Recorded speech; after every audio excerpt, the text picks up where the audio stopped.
లక్ష్మీదేవి మీ ఇంటికి వచ్చే ముందు ప్రకృతి పంపే 5 అద్భుతమైన సంకేతాలు. అందరికీ నమస్కారం. ది పురాణిక్ పాత్ ప్రేక్షకులకు స్వాగతం. మనందరి జీవితాల్లో కష్టసుఖాలు అనేవి వస్తూపోతూ ఉంటాయి. అయితే ఎంతటి కష్టమైనా ఎప్పటికీ శాశ్వతం కాదు. చీకటి తర్వాత వెలుగు వచ్చినట్లు కష్టాల తర్వాత ఖచ్చితంగా మంచి రోజులు వస్తాయి. కానీ ఇక్కడే ఒక ఆసక్తికరమైన విషయం ఉంది. మీ కష్టాలు తీరిపోయి జీవితంలో మంచి రోజులు మొదలయ్యే ముందు ఈ ప్రకృతి మనకు కొన్ని ముందస్తు సంకేతాలను పంపుతుంది. సాక్షాత్తు ఆ లక్ష్మీదేవి మన ఇంట అడుగుపెట్టే ముందు మన చుట్టూ ఉండే వాతావరణంలో కొన్ని స్పష్టమైన గుర్తులు కనిపిస్తాయి. కానీ చాలామందికి ఆ గుర్తులను ఎలా గమనించాలో తెలియదు.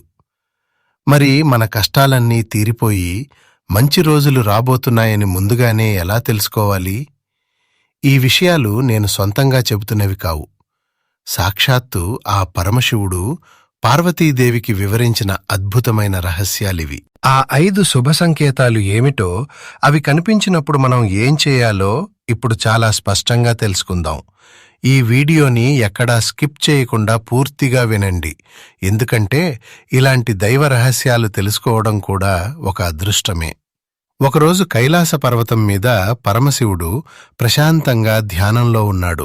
అప్పుడు పార్వతీదేవి ఆయన పాదాల చెంత కూర్చుని ఒక ఆసక్తికరమైన ప్రశ్న అడిగింది. స్వామీ, భూలోకంలో మీ భక్తులు పడుతున్న కష్టాలను నేను చూడలేకపోతున్నాను.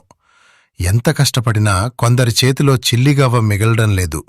ఇంకొందరికి మాత్రం అనూహ్యంగా అదృష్టం కలిసి వస్తోంది. అసలు ఒక మనిషి దశ తిరగబోతోంది అని, వారి ఇంటికి మహాలక్ష్మి రాబోతోంది అని వారు ఎలా గుర్తించాలి అని అడిగింది. అప్పుడు ఆ లయకారుడు కళ్ళు తెరిచి, పార్వతీ, సృష్టిలో ఏదీ అకారణంగా జరగదు. వర్షం వచ్చే ముందు ఆకాశంలో నల్లటి మేఘాలు ఎలా కమ్ముకుంటాయో, అలాగే ఒక మనిషి జీవితంలోకి సిరి సంపదలు వచ్చే ముందు ప్రకృతి 5 స్పష్టమైన గుర్తులను చూపిస్తుంది. కాని మాయలో ఉన్న మనుషులు వాటిని గమనించలేరు. ఆ 5 గుర్తులు ఏమిటో చెబుతాను విను అంటూ పరమేశ్వరుడు వివరించడం మొదలుపెట్టాడు. శివుడు చెప్పిన మొట్టమొదటి గుర్తు ఏమిటంటే మన నిద్ర మరియు మేల్కొలుపు. అవును, మీరు విన్నది నిజమే.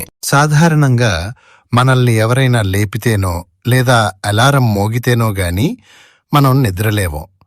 కాని ఎవరికైతే లక్ష్మీదేవి అనుగ్రహం కలగబోతోందో వారికి బ్రహ్మముహూర్తంలో, అంటే తెల్లవారుజామున 3 గంటల నుండి 5 గంటల మధ్యలో అకస్మాత్తుగా మెలకువ వస్తుంది.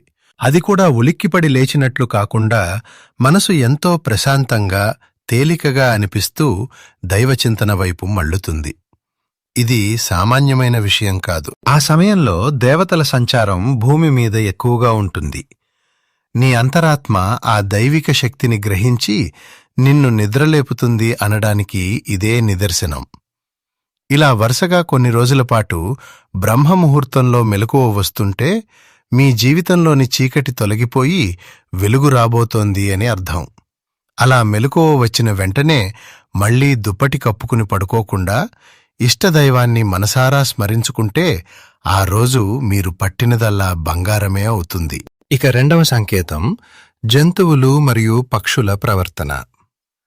మనుషుల కంటే మూగజీవాలకు భవిష్యత్తును పసిగట్టే శక్తి 100 రెట్లు ఎక్కువగా ఉంటుంది. మీ ఇంటికి అదృష్టం రాబోతోంది అనడానికి మొదటి సాక్ష్యం మీ ఇంటి చుట్టూ ఉండే వాతావరణమే. ఉదయాన్నే పిచ్చుకలు మీ ఇంటి గుమ్మం దగ్గరికి వచ్చి కిలికిలా రావాలి చేస్తున్నాయా? అయితే అది మీ ఇంట్లోని ప్రతికూల శక్తులను తరిమి కొడుతున్నాయని అర్థం. అలాగే ఎప్పుడూ లేని విధంగా అకస్మాత్తుగా బియ్యం డబ్బా దగ్గర గాని, గోడల మీద గాని నల్ల చీమలు గుంపులు గుంపులుగా కనిపిస్తున్నాయా? దయచేసి వాటిని చంపకండి. చీమలకు మీ ఇంట్లో ఆహారం దొరుకుతోంది అంటే ఆ ఇంట ఇక ధాన్యానికి, ధనానికి లోటు ఉండదని ప్రకృతి చెబుతున్న పరోక్ష సంకేతం అది. వాటికి కాస్త బియ్యం పిండిగాని, పంచదారగాని వేస్తే మీకున్న శనిదోషాలు తొలగిపోయి అదృష్టం వరిస్తుంది. అలాగే వీధిన వెళ్లే గోమాత అనుకోకుండా మీ ఇంటి గేటు ముందు ఆగి అరిచినా అది సకల దేవతల ఆశీర్వాదమే అని శివుడు వివరించాడు. మూడవ గుర్తు చాలా ముఖ్యమైనది. ఇది నేరుగా మీ ఇంటి వాతావరణానికి, మీ మనసుకు సంబంధించినది. ఒక ఇంటికి లక్ష్మీదేవి అడుగుపెట్టే ముందు ఆ ఇంట్లో అకస్మాత్తుగా ఒక తెలియని ప్రశాంతత నెలకొంటుంది. అంతవరకు చిన్న చిన్న విషయాలకే పదే పదే గొడవలు పడే భార్యాభర్తలు లేదా కుటుంబ సభ్యుల మధ్య ఎందుకో తెలియని అనురాగం పెరుగుతుంది. గొడవలు సద్దుమణుగుతాయి. బయట ఆఫీస్లో ఎంత ఒత్తిడి ఉన్నా మీ ఇంటి గుమ్మం లోపలికి అడుగు పెట్టగానే అదంతా మర్చిపోయి మనసుకు ఎంతో హాయిగా అనిపిస్తుంది. ఎప్పుడైతే కుటుంబ సభ్యులందరూ కలిసి నవ్వుతూ భోజనం చేయాలని అనిపిస్తుందో అప్పుడు ఆ ఇల్లు దేవాలయంగా మారుతుంది. గుర్తుంచుకోండి, కలహాలు లేని చోట, కల్మషం లేని చోట మాత్రమే లక్ష్మీదేవి నిలబడుతుంది. మీ ఇంట్లో ఇలాంటి ప్రశాంత వాతావరణం నెలకొంటే అదృష్టం మీ తలుపు తట్టబోతోందని ఖచ్చితంగా నమ్మండి. ఇక 4వ సంకేతం వింటే మీరు ఆశ్చర్యపోతారు. అదే మనకు వచ్చే కలలు మరియు మన ఆలోచన విధానం. ఒక వ్యక్తికి కలలో పదే పదే స్వచ్ఛమైన నీరు, ప్రవహించే నది లేదా వర్షం కురుస్తున్నట్లు కనిపిస్తే లక్ష్మీదేవి ఆ ఇంటి వైపు అడుగులు వేస్తోందని అర్థం. నీరు అనేది సంపద ప్రవాహానికి ప్రతీక. అలాగే కలలో ఏనుగులు, శంఖం, తామర పువ్వులు లేదా తెల్లటి పాము కనిపిస్తే భయపడకండి. అది అద్భుతమైన రాజయోగానికి గుర్తు. ఇలాంటి కలలు వచ్చినప్పుడు ఎవరికీ చెప్పకుండా గోప్యంగా ఉంచితే వాటి శక్తి మరింత పెరుగుతుంది. కలలతో పాటు మనిషి ఆలోచనలలో కూడా మార్పు వస్తుంది. అప్పటిదాకా నిరాశతో, ప్రతికూల ఆలోచనలతో ఉన్న వ్యక్తిలో తెలియని ఒక కొత్త ఉత్సాహం మొదలవుతుంది. నేను ఏమైనా సాధించగలను అనే ఆత్మవిశ్వాసం ఉప్పొంగుతుంది. మీ దగ్గర ఇంకా డబ్బు రాకపోయినా మీ ముఖంలో ఒక తేజస్సు వస్తుంది. ఎదుటివారు మిమ్మల్ని చూసి ఈ మధ్య చాలా సంతోషంగా ఉన్నారు అని అడుగుతారు. విజయం వచ్చే ముందు వచ్చే ఆ ధైర్యమే లక్ష్మీదేవికి సోదరిలాంటిది. పరమేశ్వరుడు చెప్పిన 5వ మరియు అత్యంత కీలకమైన సంకేతం నేరుగా డబ్బుకు సంబంధించినది. మీరు ఏదైనా ముఖ్యమైన పనిమీద బయటికి వెళ్తున్నప్పుడు దారిలో ఎవరివైనా చేతి నుండి జారిపడిన డబ్బులుగాని, నాణేలుగాని మీకు కనిపిస్తే అది లక్ష్మీదేవి ఇస్తున్న ప్రత్యక్ష సూచన. అంటే ఆ డబ్బును సొంతానికి వాడుకోమని కాదు, ధనం మీకు ఎదురు వస్తోంది అని దానర్థం. అలా దారిలో దొరికిన డబ్బును మీరు తీసుకుని దేవుడి హుండీలో వేయటంగాని లేదా పేదవారికి ఇవ్వడంగాని చెయ్యాలి. ఆ దొరికిన నాణేనికి కాస్త పసుపు రాసి మీ పూజగదిలో దాచుకుంటే అది ఒక పవర్ఫుల్ ధనాకర్షణ యంత్రంలా పనిచేస్తుంది. మీ ఆర్థిక కష్టాలన్నీ ఆ రోజుతో ముగిసిపోతాయని శాస్త్రాలు చెబుతున్నాయి. ఈ 5 అద్భుతమైన సంకేతాలు విన్న పార్వతీదేవి ఎంతో సంతోషించింది. కాని ఆమెకు మరొక సందేహం వచ్చింది. స్వామి, మరి ఇంట్లో ఉండే ఇల్లాలు చేసే పనుల వల్ల కూడా లక్ష్మీదేవి ఆకర్షితురాలవుతుందా అని అడిగింది. అప్పుడు శివుడు నవ్వి, ఒక ఇంటి అదృష్టం ఆ ఇంటి ఇల్లాలి చేతిలోనే ఉంటుంది పార్వతీ. ఉదయాన్నే లేచి సూర్యోదయానికి ముందే ఇంటి ముందు పేడనీళ్లతో కళ్ళాపి చల్లి బియ్యం పిండితో ముగ్గు వేసే ఇల్లాలు ఆ ఇంటికి రక్షణ కవచం లాంటిది అని చెప్పాడు. రంగురాళ్ల పొడితో కాకుండా బియ్యం పిండితో వేసే ముగ్గుకే అత్యంత శక్తి ఉంటుంది. ఎందుకంటే ఆ బియ్యం పిండిని తినడానికి ఎన్నో చిన్న చిన్న పురుగులు వస్తాయి. తెలుసో తెలియకో మనం చేసే పాపాలకు పరిహారంగా ఉదయాన్నే మనం వేసిన ముగ్గు ద్వారా వేలాది జీవులకు అన్నదానం చేసిన పుణ్యం మనకు దక్కుతుంది. ఆ పుణ్యమే మనకు శ్రీరామరక్ష. కానీ ఈ రోజుల్లో చాలామంది గృహిణులు సాయంత్రం గోధూళి వేళ ఒక చిన్న పొరపాటు చేస్తున్నారు. సూర్యాస్తమయం అయ్యే సమయంలో ఇంటి ప్రధాన ద్వారం పూర్తిగా మూసివేసి ఉంచకూడదు. ఆ సమయంలో లక్ష్మీదేవి లోక సంచారం చేస్తుంది. తలుపులు మూసి ఉంచితే ఆమెను అవమానించినట్లే.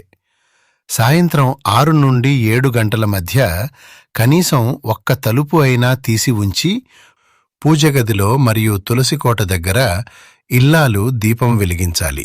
అమ్మవారు, మా ఇల్లు సిద్ధంగా ఉంది, దయచేయమ్మా అని మనసారా ఆహ్వానిస్తే ఆ తల్లి కరిగిపోయి ఇంట ప్రవేశిస్తుంది. ఆ సమయంలో నిద్రపోవడం, జుట్టు దువ్వుకోవడం, ఏడవడం లేదా తిట్టుకోవడం చేస్తే లక్ష్మీ రాకపోగా దరిద్ర దేవత అయిన జ్యేష్ఠాదేవి ఇంట్లో తిష్టవేస్తుంది. మరి ఇంటి యజమాని సంపాదించిన ధనం నిలబడాలంటే ఏం చేయాలి? పురుషులు బయట ప్రపంచంలో ఎన్నో ఒత్తిళ్లు ఎదుర్కొని ఇంటికి వస్తారు. రాగానే ముందుగా కాళ్ళు ముఖం కడుక్కోవడం మన సనాతన ధర్మం.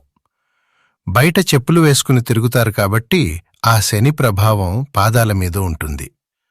కాళ్ళు కడుక్కోకుండా నేరుగా ఇంట్లోకి, ముఖ్యంగా పడక గదిలోకి వెళ్తే ఆ ప్రతికూల శక్తి ఇల్లంతా వ్యాపిస్తుంది. అలాగే ఏ ఇంట్లో అయితే భార్య కంటతడి పెడుతుందో ఆ ఇంట్లో సిరి సంపదలు ఉండవు. భార్య సంతోషంగా ఉంటేనే శుక్రగ్రహం బలంగా ఉండి ధన ప్రవాహం పెరుగుతుంది. ఇక మన ఇంట్లో ఉండే వస్తువులు కూడా దరిద్రాన్ని పారద్రోలుతాయి. వాడకుండా మూలన పడేసిన పాత ఎలక్ట్రానిక్ వస్తువులు, పగిలిన అద్దాలు, ఆగిపోయిన గడియారం ఇంట్లో ఉంటే వెంటనే తీసేయండి. ఆగిపోయిన గడియారం మీ అభివృద్ధిని అడ్డుకుంటుంది. రాత్రిపూట ఎంగిలి కంచాలను సింకులో అలాగే వదిలేసి పడుకోకూడదు.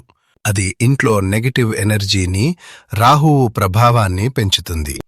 ఎంత అలసటగా ఉన్నా వంటింటిని శుభ్రం చేసుకుని పడుకుంటే అన్నపూర్ణేశ్వరి సంతోషిస్తుంది. జీవితం అంటే కేవలం కష్టపడటమే కాదు, మన చుట్టూ ఉన్న ప్రకృతి, దైవం ద్వారా మనకిస్తున్న సంకేతాలను అర్థం చేసుకోవడం కూడా.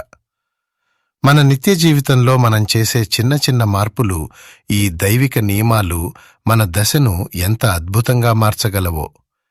ఈ విషయాలన్నీ స్వచ్ఛమైన మనసుతో, నమ్మకంతో ఆచరించినప్పుడే వాటి పూర్తి ఫలితం దక్కుతుంది. ఇతరుల ఎదుగుదలను చూసి సంతోషించే విశాల హృదయం ఉన్నవారిని సాక్షాత్తు ఆ మహాలక్ష్మి సదా కాపాడుతుంది. ఈ అద్భుతమైన ధార్మిక రహస్యాలు మీ జీవితంలో కొత్త వెలుగులు నింపాలని మనసారా కోరుకుంటున్నాను. మీకు మా ఈ ప్రయత్నం నచ్చితే వీడియోని లైక్ చేయండి. మన సనాతన ధర్మంలోని ఇలాంటి మరెన్నో నిగూఢమైన జీవిత సత్యాలను తెలుసుకోవడానికి మన ది పురాణిక్ పాత్ ఛానల్ను సబ్స్క్రైబ్ చేసుకోండి. అలాగే కామెంట్స్లో ఓం నమః శివాయ అని రాయండి. ధన్యవాదాలు.